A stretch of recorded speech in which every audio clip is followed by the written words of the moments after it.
Bonjour à tous. Avant de nous lancer corps et âme dans la modélisation dans Blender de l'élément que nous avons ici sous les yeux, je vais simplement préciser quelques petites choses concernant les proportions et les mesures. Ça va nous permettre de structurer en fait chaque objet et d'avoir quelque chose au final de bien proportionné.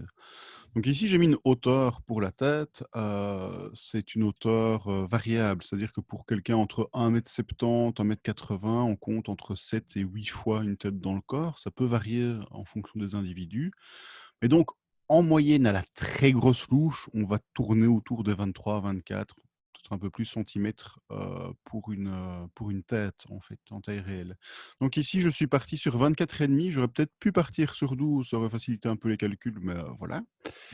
Et ce faisant, beh, je sais qu'au niveau de la largeur, je vais avoir quelque chose qui sera entre 20 et 24 centimètres et demi des sourcils, du bord des sourcils à l'arrière du crâne. Donc ça, c'est pour une tête humaine classique, c'est-à-dire que soit c'est égal, soit c'est plus petit. Alors il ne faut pas que ce soit trop petit, sinon ça va ressembler à un ballon de rugby. Parfois c'est plus grand, mais ici on devrait tourner aux alentours de ces distances-là. Sachant que le casque ici, enfin cet élément-ci vient un peu plus haut que la hauteur que je me fixe, donc ça va peut-être déborder un peu comme un casque sur une vraie tête en fait. Donc voilà pour ce premier point. Les autres repères que je veux utiliser pendant la construction, c'est la moitié de la hauteur ici du visage. Je la placerai au niveau des yeux. Ok. Il y a le casque qui vient un peu plus haut, hein, je le disais tout à l'heure, mais par rapport au sommet du crâne, on est plus ou moins là.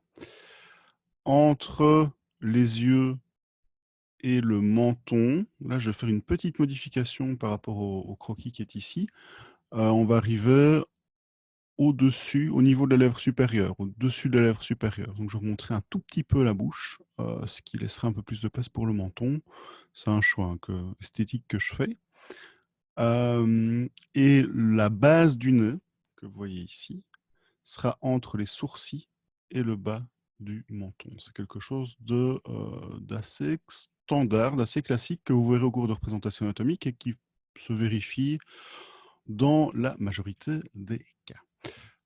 Autre petite astuce, je vais utiliser pour vérifier à un moment donné la distance sourcil gauche, sourcil droit. Donc cette distance-là, cette largeur-là, ça fait la moitié de la hauteur. C'est-à-dire que si vous prenez la distance du menton au milieu des yeux et que vous reportez cette distance, vous allez avoir les sourcils.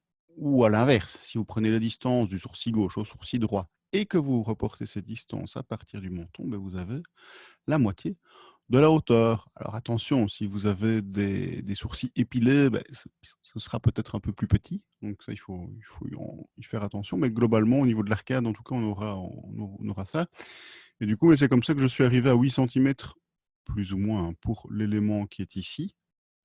L'élément métallique, on va commencer, je pense d'ailleurs par celui-là, parce qu'il est assez simple à réaliser pour la prise en main. Ce sera un bon exemple. Et on aura, vous voyez, 1 centimètre plus ou moins et demi ici pour les petits éléments qui sont là. Donc tout ça donne un ordre de grandeur, ce qui va nous permettre de ne pas faire quelque chose de gigantesque ou bien de minuscule dans l'espace 3D.